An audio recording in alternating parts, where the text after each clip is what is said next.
Bismillahirrahmanirrahim. Nahmadu wa nusalli wa nusallimu ala Rasul Karim. Amma ba'd. Allahumma ahlimna ma rasyida umurina wa wa'ajna min syururi anfusina wa min sayyiati a'malina. La haula wa la quwwata illa billahil azim. Selanjutnya kita teruskan lagi diskusi hadis yang nombor ke-33. Bertajuk kurangnya orang yang mukmin. Kurangnya orang yang mukmin. Allah berfirman dalam hadis qudsi sebagai berikut. Allah SWT berfirman pada hari kiamat, "Hai Adam, bangkitlah. Siapkanlah 999 keturunanmu untuk ditempatkan dalam neraka. Dan satu di antara mereka itu hanya satu di antara mereka itu akan ditempatkan dalam syurga."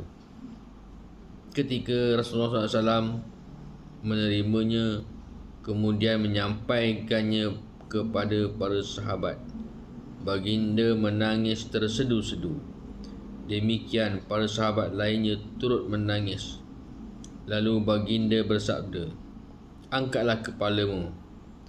Demi Allah yang menguasai jiwaku, dibandingkan dengan umat-umat Nabi yang lain, umatku hanyalah bagaikan selembar bulu putih yang terdapat pada kulit lembu jantan yang berbulu hitam." Umatku hanyalah bagaikan selembar bulu putih yang terdapat pada kulit lembu jantan yang berbulu hitam. Hadis qudsi riwayat Tabrani di dalam kitab Al-Kabir dari Abu Darda radhiyallahu anhu. Kelak pada hari kiamat, Allah SWT memanggil Nabi untuk memberitahu sesuatu kepadanya. Segeralah menyambut panggilan itu dan bersiap-siap untuk mentaatinya. Allah memerintahkan kepada baginda untuk mengumpulkan anak cucu keturunannya untuk dipilih. Dari setiap 1000 orang, 999 orang dimasukkan ke dalam neraka dan seorang dimasukkan ke syurga. Semoga kita termasuk kepada golongan yang sedikit ini. Amin. Ramainya orang yang masuk neraka dan sedikit daripadanya yang masuk ke syurga. Menurut hadis di atas, dapat kita ramalkan dari sekarang. Di saat kita hidup dewasa ini, kita saksikan ramainya orang-orang kafir, orang-orang musyrik, munafik dan etis yang menghiasi dunia ini dengan maksiat. Malah ramai pula orang-orang yang dirinya mengaku Muslim, beragama Islam, tetapi fasik dan asik, suka menurut keinginan hawa nafsu, hanya mengikuti arus kehidupan yang melanggar ketentuan agama. Ramai pula yang sama ada sedar atau tidak keluar dari garisan yang dibenarkan. Mereka inilah yang dimasukkan, yang termasuk dalam golongan 99.9% itu. Di antara mereka yang dimasukkan ke dalam neraka ada yang kekal di dalamnya kerana keingkaran dan kekufuran. Ada pula di antaranya yang tinggal untuk sementara waktu yang agak lama sesuai dengan penyelewengan yang telah dilakukannya. Ada pula golongan yang dihukum untuk tinggal di neraka dalam waktu yang pendek sahaja kerana kederhakaan dan kesalahan yang pernah dilakukannya. Telah habis masa untuk hukumannya, kedua golongan terakhir ini dimasukkan ke dalam syurga.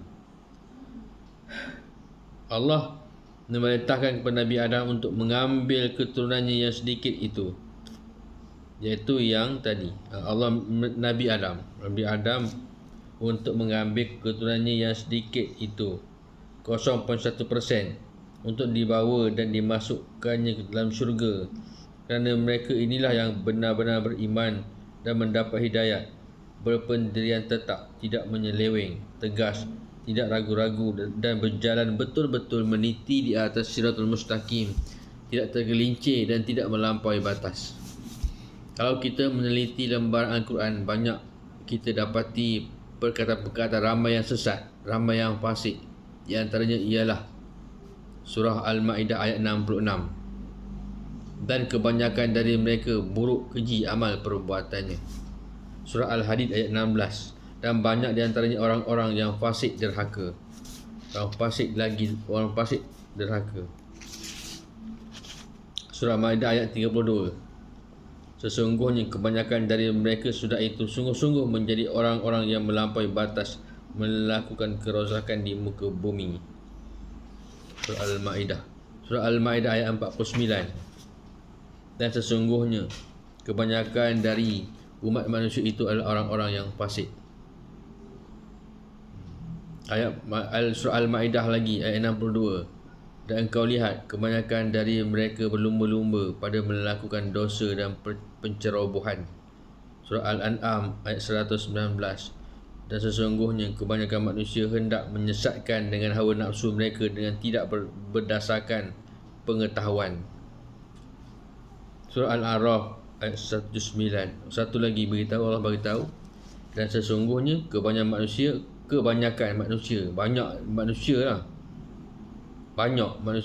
hendak menyesatkan dengan hawa nafsu mereka dengan tidak berasaskan pengetahuan.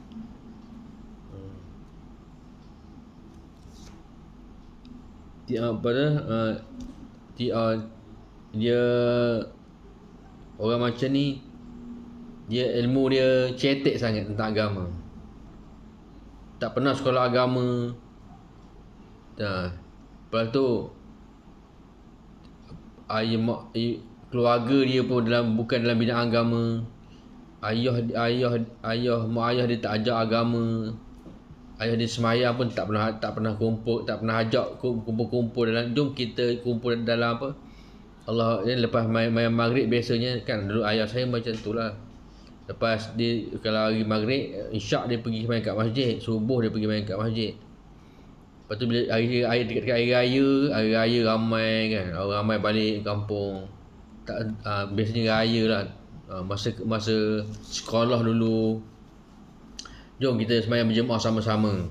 Ayah saya main, dia jadi imam. Lepas tu ni abang saya, adik saya, lelaki duduk depan, perempuan duduk belakang, mak duduk belakang, belah rumah, baca yasin sama-sama, buat tahlil, baca tahlil. Lepas tu bagi tazkirah sikit. Lepas tu suruh saya jadi imam, suruh adik jadi imam. Macam tu lah. Tak, itu boleh, itu baru betul. Sambil itu boleh berbincang-bincang. Bukan selalu, kadang-kadang seminggu sekali, kadang sebulan sekali, masa dia sihat dulu. Itu yang saya ingat. Jadi zaman sekarang ni, lepas tu dah lah kan, mak ayah ni tak ada didikan agama. Anak pun dah tahu dah didikan agama, anak pergi pula sekolah, tak hantar sekolah agama. Bukan kononnya dah baik sangat lah, kononnya baik, konon dia sangka baik itu masuk syurga. Tak, Allah tak tengok baik, Allah syurga. Allah tak tengok jahat, Allah tengok hati. Allah tak pilih orang baik, ramai orang baik macam tu. Lepas tu naik pangkat kan, dia yakin, dia rasa dengan naik pangkat tu, dia rajin sembahyang, dia boleh boleh sembahyang waktu, dia sembahyang nak cerita jangan mangin lah. Saya kat pejabat sembahyang 2-3 orang je yang sembahyang. Dalam pejabat tu ada 100 orang, 80 1 orang. Masa satu masa 2-3 orang je, itu je rajin sembahyang. Tengok yang geng-geng ni kan, dunia banyak. Dan bila orang nak khabar agama tak minat. Tak apalah, saya dah keluar 3 hari dah, sudahlah. Khabar gitu pula. Masalah. Itu masalah hati. Bukan baik masuk surga. Iman, Allah tak tengok baik, tak tengok jahat, Allah tengok hati, Allah tengok hati, iman. Iman tu lemah sangat. Bila saya cerita beragama, dulu saya selalu cerita agama, tazkirah kan, kadang-kadang sebab tu jomlah kita sembahyang, tak ajak lah. Kita lalu je kan, dia tak sembahyang, dia kata tak apalah, Allah tak marah apa. Tazkirah dia dulu sedengar, tapi sekarang tak suka lah cerita buat tazkirah. Bila cerita buat agama je, dia cerita yang lain. Bila cerita buat agama, bila lari-lari lah, kononnya dah biasa keluar 3 hari, dah habis pencen nak keluar 40 hari. Ada orang macam tu. Orang yang ikut jemaah tabligh ni tak apalah ha. Dia orang dah tahu dah pernah keluar ni yang bab ni ha. dia kata nak pencen, nak keluar 40 hari. Saya nak suruh ajak dia. Tak apalah. Pencen dah pencen. Lah, pencen pun tak keluar juga. Kenapa jadi macam tu? Sebab apa? Sebab ada sesuatu yang something wrong ke apa. Itu masalahnya.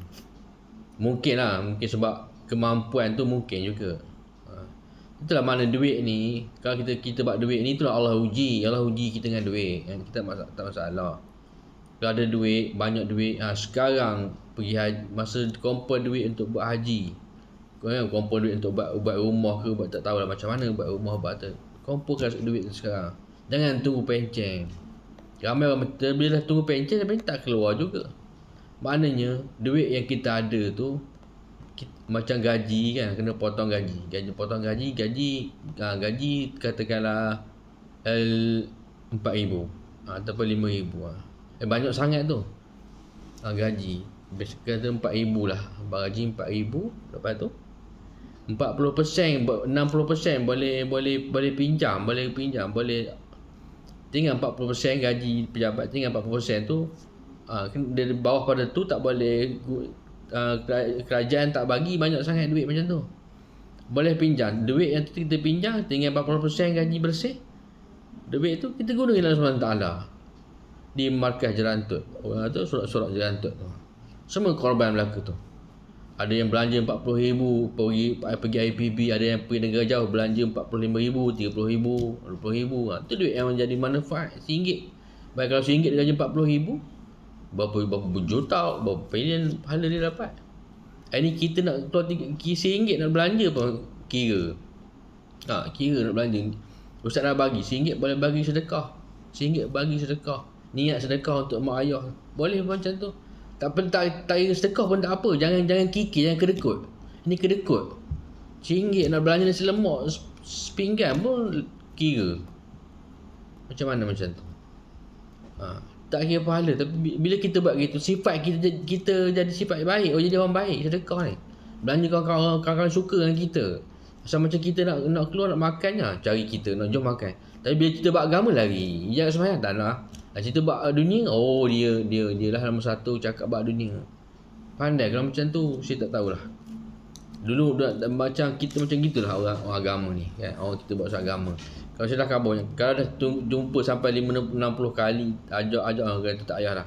Nanti jadi fitnah pula. Nanti dia fitnahnya maknanya nanti dia tak suka pula kita, sombong sebab dia lagi teruk jadinya macam tu.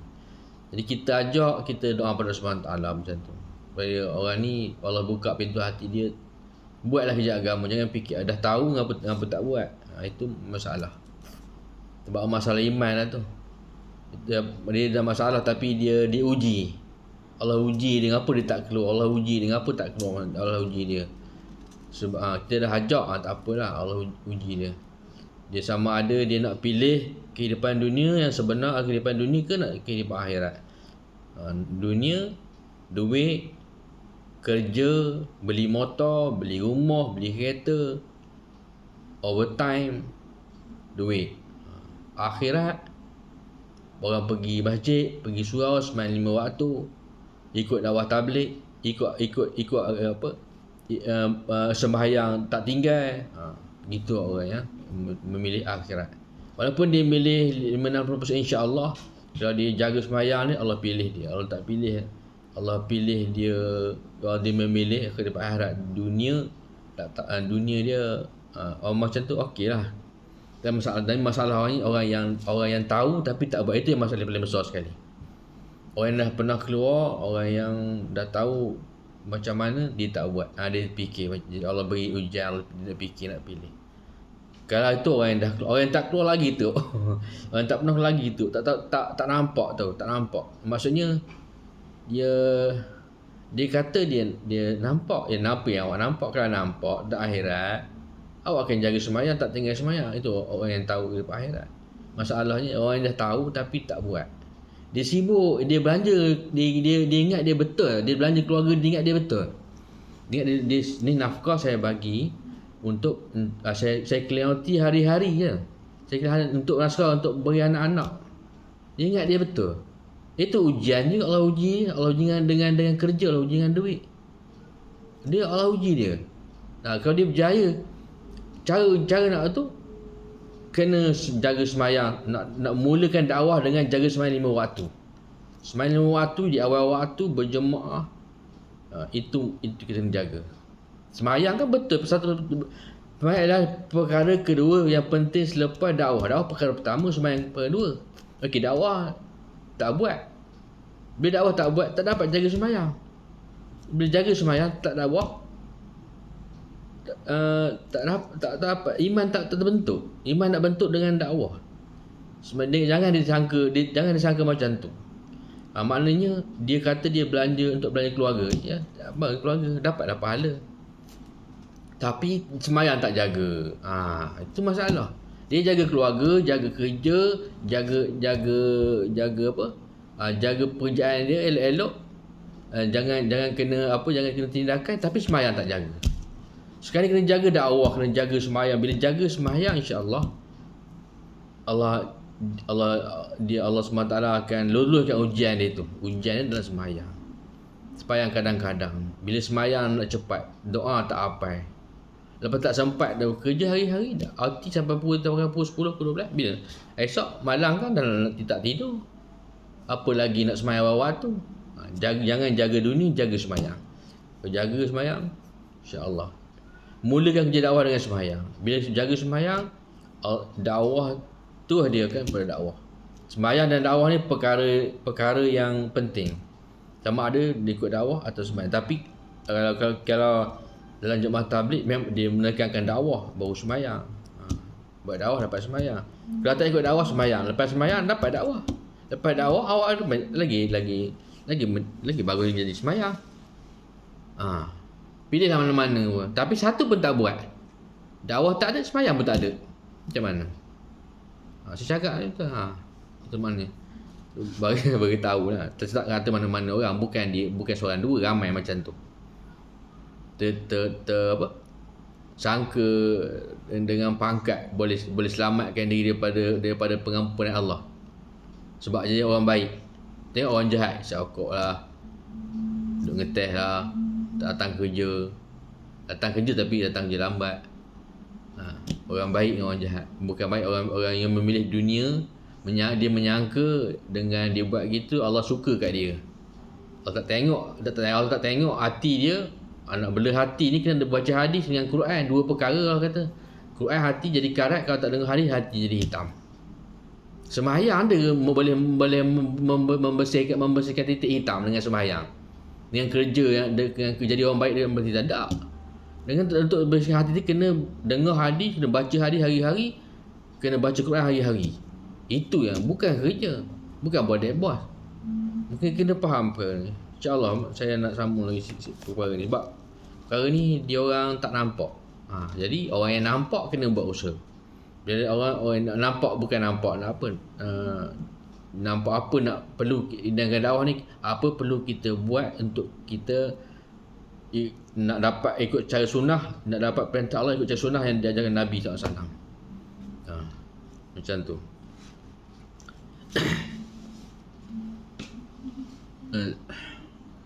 Dan dalam surah Al-Maidah ayat surah Al-Maidah ayat 179. Bukan surah Al-Maidah, surah Al-A'raf ayat yang tadi saya cerita tu, tentang surah Al-An'am ayat 119. Dan sesungguhnya kebanyakan manusia hendak menyesatkan dengan hawa nafsu mereka dengan tidak berdasarkan pengetahuan. Surah Al-An'am ayat 119. Surah Al-A'raf ayat 179. Dan sesungguhnya kami jadikan untuk neraka Jahanam banyak dari jin dan manusia. Lantak. Surah Yunus ayat 92. Dan ingatlah, sesungguhnya kebanyakan manusia lalai daripada memerhati dan memikirkan tanda-tanda kekuasaan kami. Surah Yunus Allah beritahu. Maknanya apa? Allah memerhati. Orang yang lalai ni saya rasa orang memerhati. Allah memerhati manusia orang lalai ni. Memerhati kebanyakan manusia lalai daripada orang yang lalai tadi beritahu ni. Memerhati dan memikirkan tanda kuasaan kami. Dia lalai. Biarlah lalai ni apa lalai? Beritahu. Orang lalai ni baca Quran sehari kurang pada 10 ayat. Lalai tak baca, lalai tak semayang, lalai lara. Disangka Islam ni dia dah Islam lah. Dia dah Islam lah. Itulah masalah orang hari ni. Takutnya nak jadi baik. Takutnya nak sembahyang 5 waktu cukup. Tak nak usaha. Takut jadi miskin. Takut jadi miskin. Surah Ar-Rum ayat 8. Dan sebenarnya banyak di antara manusia orang-orang yang sungguh engkar dan pertemuan dengan Tuhannya. Surah Al-Rum ayat 8. Ni engkar dengan pertemuan dengan dia tak yakin Allah akan jumpa dia esok di akhirat. Dia engkar perkara dia tahu dia engkar, dia tahu tapi dia engkar. Dia kata tak apalah. Tangguhlah, tak apalah apa tu. Entah tak jumpa tak. Entah tak jumpa. Memang jumpa. Kalau dah yakin memang jumpa. Tak yakin lah tu. Dia sama-sama dengan orang Islam banyak. Lak sama dia. Sama-sama borak, sama-sama orang alim borak duduk depan ulama macam tu sama. Itu yang Allah tak suka. Hati tu. Manusia sama. Tak ada suasana. Berjalan di Kaabah. Saya pergi keluar 4 bulan. Dia ada satu orang. Bukan nak dakwah sangat tapi nak melancong. Dia tahu apa macam tu. Saya suka melancong dia apa. Ikut dia lah. Ada macam tu pula. Surah Yasin ayat 62. Dan sesungguhnya syaitan itu telah menyesatkan golongan yang ramai di antara kamu. Surah Yasin. Surah Al-Baqarah ayat 243. Tapi kebanyakan manusia tidak bersyukur. Allah beritahu tidak bersyukur dengan nikmat Allah. Kita dapat tahu dah bersyukur tu apa. Bersyukur ni macam sama je sifat. Tak jaga sembahyang yang wajib. Yang wajib, yang paling wajib sembahyang tu. Sembahyang tu tak kira kat dakwah sangatlah. Sembahyang tu.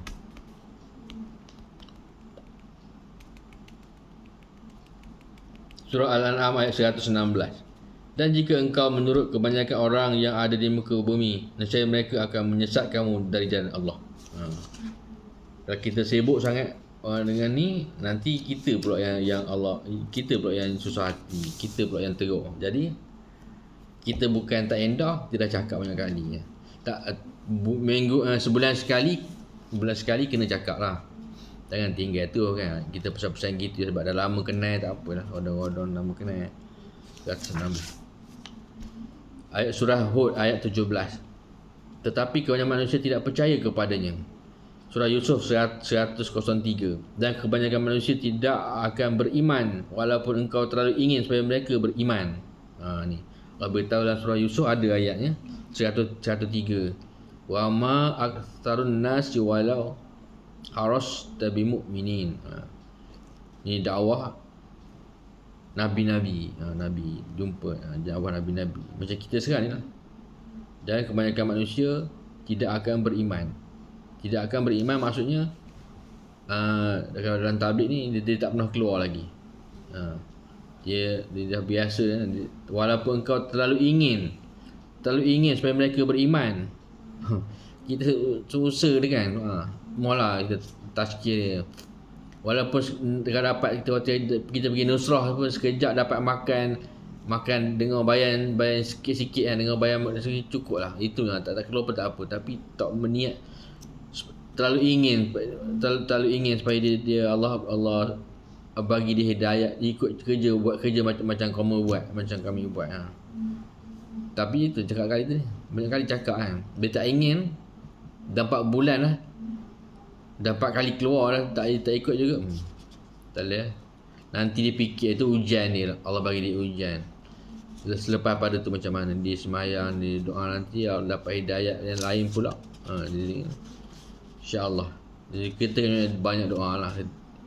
Kita macam orang macam tu, kita tak marah lah, kita ikram je lah. Belanja tu biasalah, borok-borok sedikit. Nak keluar tu payah. Awak bukan ada ni anak tak ada tapi payah. Bukan sebab ada anak, bukan sebab ada isteri, bukan sebab ada anak, tapi sebab Allah tak pilih. Dia tak usaha. Orang tengok orang ada anak kecil, ada bini 2, hidup biasa, boleh sampai ke UK berdakwah, sampai seluruh dunia boleh pergi. Anak kecil kerja pun kedai pencen lah, duit tak ada, boleh sampai sana. Awak kerja hebat, bujang, anak tak ada, isteri tak ada, apa pun tak ada, duit ada, tak keluar juga. Allah tak pilih. Betul saya cakap ni. Itu maknanya itu pilihan Allah.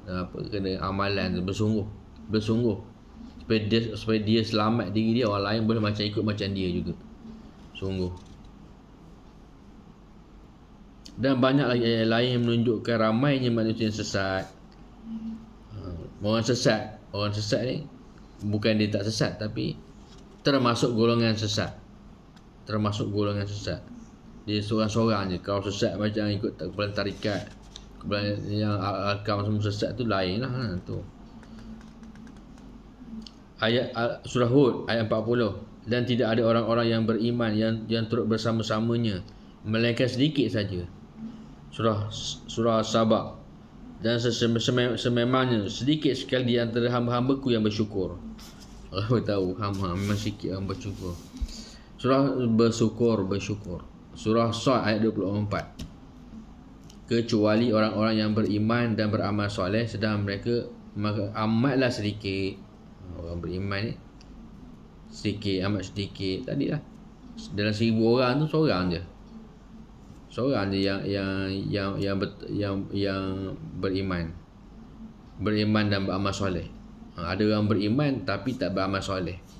Orang beriman beramal soleh ni jaga semayang. Jaga semayang 5 waktu. Orang yang beriman tapi tak beriman tapi tak beramal soleh. Kalau dia beramal soleh, beriman dan soleh, dia akan jadi soleh. Mula beriman dan beramal soleh, dia ke arah soleh dah tu. Beriman bila sampai soleh tu, Allah buka lagi pintu-pintu, Allah buka lagi bagi dia pintu-pintu hidayat. Allah buka lagi petunjuk-petunjuk. Allah bagi ilmu lalu. Allah buka hijab di antara dia, hubungan dia dengan manusia dengan Allah. Mudah bagi dia untuk beramal soleh. Bukan apa, amalan dia bertambah, iman dia meningkat, amalan dia bertambah. Cinta pada dunia berkurang, cinta pada akhirat. Sentiasa minat untuk datang pergi masjid. Ini tak pergi masjid khabar apa? Apa iman tak ajak dia. Ada orang macam-macam. Orang macam tak tahu lah macam mana. Dia ujian itu ujian dia tu, bukan dia tak ujian dia dengan Allah lah, ujian dia dengan agama dia. Ujian. Sama ada dia gagal atau berjaya, itu Allah, itu kerja Allah. Kerja kita ajak je. Nak pergi tak pergi, kita kena pergi. Pergi dalam tabligh ni, pergi markas,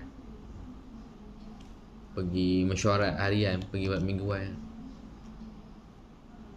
Oleh itu maka sedikit benar mereka yang beriman. Dah tahu katalah orang Muslim orang beriman ni sikit. Orang panggil orang mukmin. Jumlahnya sedikit je. Beriman dan beramal soleh. Itu nanti Allah balas dia. Itu Allah tak kira pun. Surah An-Nisa ayat 46. Oleh itu mereka tidak beriman kecuali sedikit sahaja di antara mereka. Ketika Nabi SAW apabila mendengar sedikitnya orang-orang yang masuk syurga, baginda merasa sedih lalu menangis. Para sahabat merasa khawatir dan takut kalau termasuk golongan yang masuk neraka, sehingga mereka pun turut menangis juga. Menyaksikan betapa sedihnya para sahabat menangis, Nabi SAW berkeinginan untuk menghibur mereka dan menyampaikan kabar gembira yang telah dikurniakan dan disampaikan Allah kepada umat baginda. Baginda memerintahkan kepada mereka untuk mengangkat muka dan berhenti menangis. Baginda menyampaikan berita yang menegaskan bahawa ramai di antara umat Muhammad yang mendapat taufik dan hidayat serta berjalan di atas landasannya. Sehelai bulu berwarna putih pada kulit lembu hitam itu memang sedikit. Macam tak nampak sehelai bulu dalam atas lembu yang hitam. Macam orang yang ulama Maulana sikit bandingkan Maulana dengan yang putih dengan orang kita yang hitam ni sikit je. Orang Nabi ni umat dia gitu, umat dia. Nabi sehelai putih, umat dia semua hitam kan. Ada data tu, semua tak beriman. Semua tak beriman, tak beramal. Umat Nabi Muhammad SAW tu memang sedikit jika dibandingkan dengan umat-umat yang sesat dan menyeleweng. Selain jumlahnya yang sedikit, umat Nabi Muhammad adalah sebaik-baik umat. Menurut Al-Quran, sewajibnya lah kita sebagai umat yang baik berusaha sekuat tenaga untuk sentiasa dapat mempertahankan kedudukan yang mulia ini. Dia ada hadis kursi yang disambung lagi dalam kitab ni. Hadis kursi di atas diriwayatkan pula oleh Bukhari dalam sahihnya, lebih panjang dan luas dari Abu Sa'id Al-Khudri radhiyallahu anhu. Hadis lebih luas daripada hadis kursi, hadis sahih daripada Abu Sa'id Al-Khudri, lebih luas lagi. Rasulullah SAW bersabda, diriwayatkan oleh Bukhari dalam sahihnya, Rasulullah SAW bersabda, Allah SWT berfirman pada hari kiamat, wahai Adam. Adam menyahutnya, kami sambut panggilanmu wahai Tuhan kami, dan demi kebahagiaan yang engkau curahkan kepada kami. Lalu baginda dipanggil lagi dengan satu panggilan, sesungguhnya Allah memerintahkan kepadamu untuk memisahkan rombongan keturunanmu untuk dihantar ke dalam neraka. Adam bertanya, apa yang dimaksudkan dengan rombongan ke neraka itu?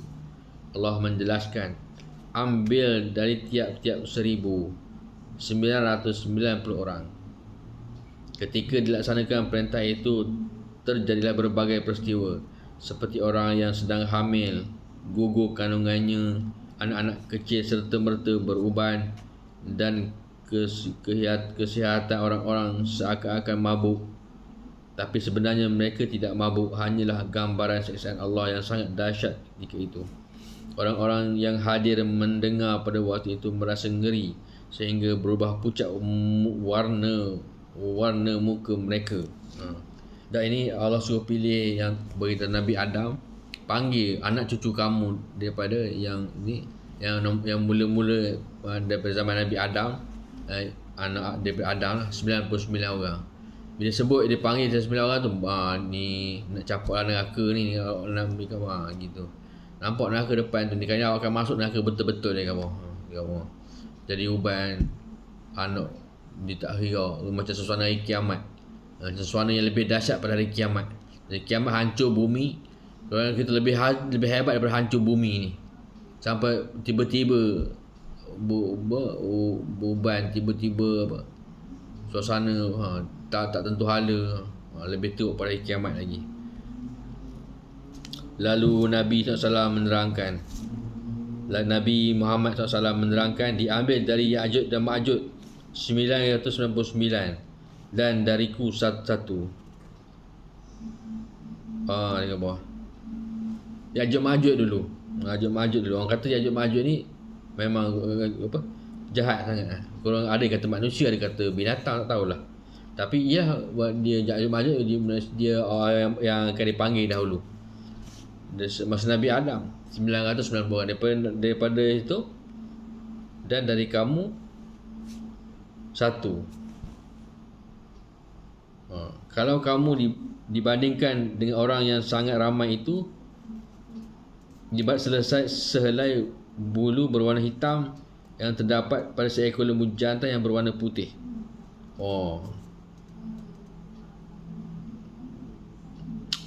Tak faham ni.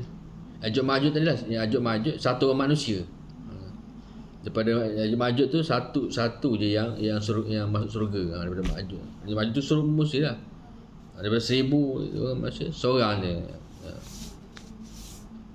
seorang yang Nabi Muhammad ambil seorang je. Nabi Adam ambil yang 99 orang yang masuk neraka. Daripada Nabi Muhammad seorang Nabi ambil. Muhammad seorang masuk. Sesungguhnya wallahu alam, saya pun tak mahir sangat. Tak apa, tapi itulah yang kita tahu, yang itulah yang dia beritahu. Sesungguhnya aku mengharap agar kamu menempati 1/4 penghuni syurga. Lalu kami semuanya bertakbir tanda gembira. Lalu kami semuanya bertakbir dengan tanda gembira. Kemudian baginda menyambung lagi, menempati 1/4 penghuni syurga.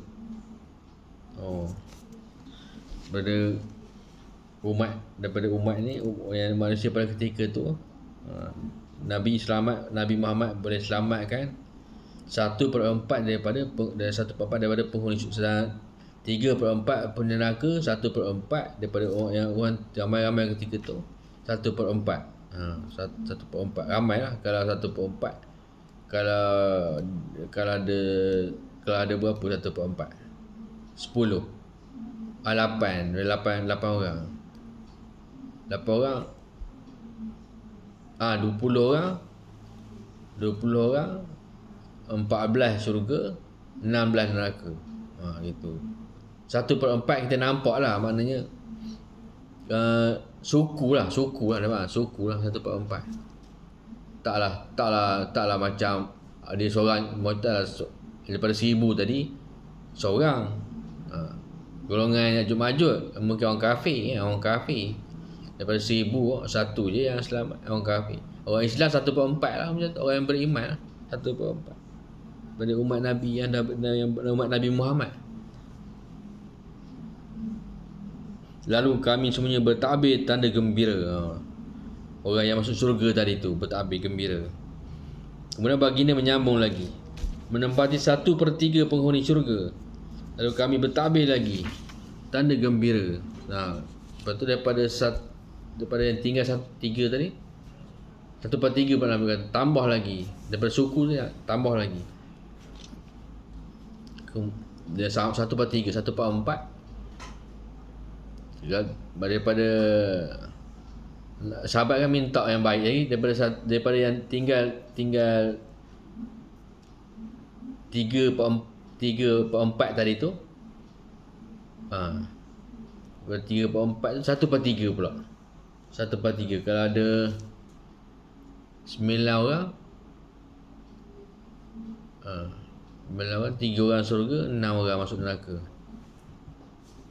Daripada jumlah yang masuk neraka ni, Nabi syafaatkan lagi. Nabi syafaat, beri lagi syafaat. Nabi beri lagi syafaat, boleh lagi dah selamatkan lagi 1/3 daripada golongan yang akan masuk neraka tadi. 1/3 Nabi syafaat Nabi. Kemudian baginda menyambung lagi, menempati separuh penghuni syurga, maka kami pun bertakbir lagi. 3 kali. Lepas tu selamat dengan Nabi doa pula. Gunakan pula doa Nabi tadi tu. Yang orang kata nak Nabi doa umat Nabi Muhammad tadi, 1/3 pula, 1/2 pula selamat. Maknanya ramailah yang akan masuk syurga daripada masuk neraka setelah mendapat syafaat Nabi SAW pada umat-umat Nabi. Itulah kelebihan umat Nabi kan. Allahu a'lam. Saya rasa macam tu lah. Fikir saya macam tu lah, saya punya fikir. Hadis riwayat Bukhari. Yang ni hadis sahih daripada Bukhari, memang menyebabkan berlaku hadis sahih Bukhari. Demikian bunyi hadis itu. Demikian bunyi hadis itu. Semoga kita termasuk golongan yang separuh itu. Amin.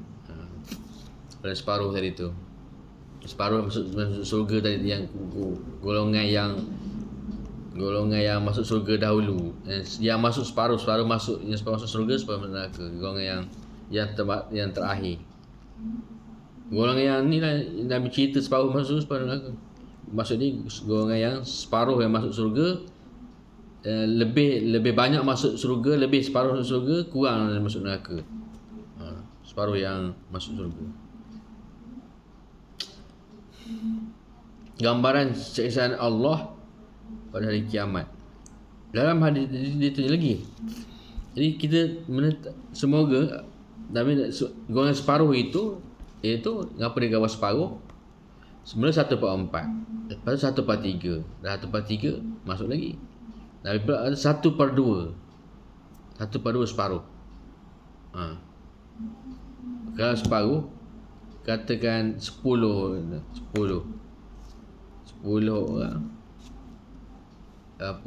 Tak separuh lah. Tadi tinggal 6. 6. Separuh 6. 6 masuk surga. Tinggal 3 orang. Agak-agak tapi dia dah masuk daripada golongan yang 6 orang tadi tu. Tinggal 3 je. Tinggal separuh lagi, tinggal suku lagi. Dah tinggal nak masuk neraka, suku je dah. 1/4. 3/4 masuk syurga, 1/4 masuk neraka. Diharapkan dalam golongan yang separuh tadi, golongan yang 3/4 tadi tu. Walaupun akhir syurga pun tak apa, janji masuk syurga dengan bawah. Tak payah nak macam Nabi-Nabi dulu masuk syurga kan. Nabi sahabat masuk dulu syurga, tak payah. Dapat dia yang orang biasa macam ni, dapat yang golongan yang tu pun dah okey dah, janji masuk syurga. Gambaran siasatan Allah pada hari kiamat seperti disebut dalam hadis di atas, seolah-olah sebagai isyarat kepada dua ayat yang disebutkan Allah dalam surah Al-Hajj seperti berikut. Gambaran siasatan Allah di kiamat, Allah cerita dalam ayat ni. Dalam ayat ni Allah gambarkan dari gambar siksa Allah pada hari kiamat seperti yang tersebut di atas, seperti hadis di atas. Ayatnya surah Al-Hajj ayat 1 hingga 2. Wahai umat manusia, bertakwalah kepada Tuhan kamu. Takwalah kepada Tuhan kamu. Sesungguhnya gempa hari kiamat itu suatu perkara yang amat besar.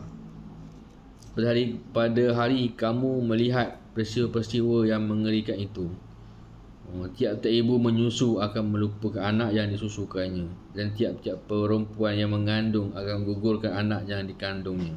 Dan engkau akan melihat manusia mabuk, padahal mereka sebenarnya tidak mabuk. Tapi azab Allah amatlah berat, mengerikan. Allah beritahu dah tadi. Di akhirat, bila manusia dah ada keputusan Allah, dah keputusan Allah ni akan masuk neraka, keadaan masa tu lebih teruk daripada hari kiamat. Semoga kita doa lah. Sebab tu saya pun selalu doa, ya Allah, janganlah engkau siksa aku di hari kiamat. Jangan engkau azab aku di hari kiamat. Doa lagi. Lepas tu amal baca Al-Mulk sebelum hari-hari baca Al-Mulk. Tak dapat sebelum tidur baca, tak sempat nak tidur baca hari malam tu, baca hari siang. Duduk kejap, pergi tunggu Zuhur, Asar awal kan. Antara tunggu waktu tu bacalah surah Al-Mulk. Asal bukan tak mampu baca hari-hari, insya-Allah hafal kan. Jangan tak baca langsung. Tak boleh, bukan kena baca hari-hari. Ada saya beramal dulu, saya banyak dulu baca Al-Quran hari-hari. Kan baca surah Al-Munjiat tu, insya-Allah tu. Dia pahala dia lain lah kalau kita baca dengan mushaf. Kalau baca dengan mushaf Al-Quran, pahala yang sempurna, dapat pahala penuh. Kalau baca daripada Quran, kalau baca daripada ulama beritahu kan, bukan dia boleh baca dalam banyak peringkat. Dan daripada mushaf banyak pahala. Baca tanpa wuduk, baca dengan wuduk. Kalau hafal baca tanpa wuduk, ambil wuduk baca dengan dalam buku biasa, pahala kurang, tapi kita boleh hafal sekali. Betul, baca kalau hafiz baca dalam semayang, banyak pahala. Yang ulama ni baca daripada masa hafalan, itu yang banyak pahalanya. Kalau kita baca Quran, satu perkara lagi, kalau kita tak baca Quran, kita tengok Quran tak dapat pahala. Kalau kita tak baca Quran, kalau kita tak pandai baca Quran, kita tengok Quran tak dapat pahala.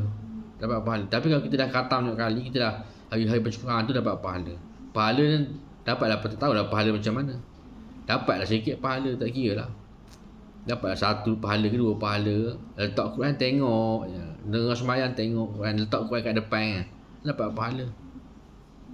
Kalau daripada segi fikir saya lah, kalau saya fikir saya, kita dah khatam sampai 2-3 kali, dah Nak baca Quran pun dah tak mampu dah, bukan malas apa dak.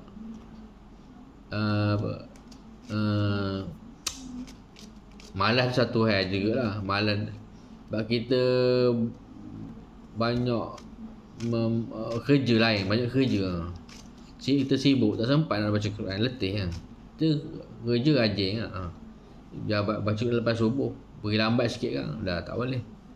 Lepas subuh tak ada. Riba dekat pejabat, baca Quran kat pejabat. Dapatlah satu surah, 2-3 surah. Betul mana amalan. Munjiat ni bukan amalan baca Quran, baca Quran yang surah yang penting-penting. Amalan yang baca dan faham satu. Lepas tu baca hafalan. Lepas tu baca munjiat. Lepas tu baca dalam sembahyang. Ada tempat baca dalam masa menengok Quran, baca hafalan habis. Terbaca munjiat ni terpahala. Lepas tu baca dalam sembahyang. Tu baca Quran.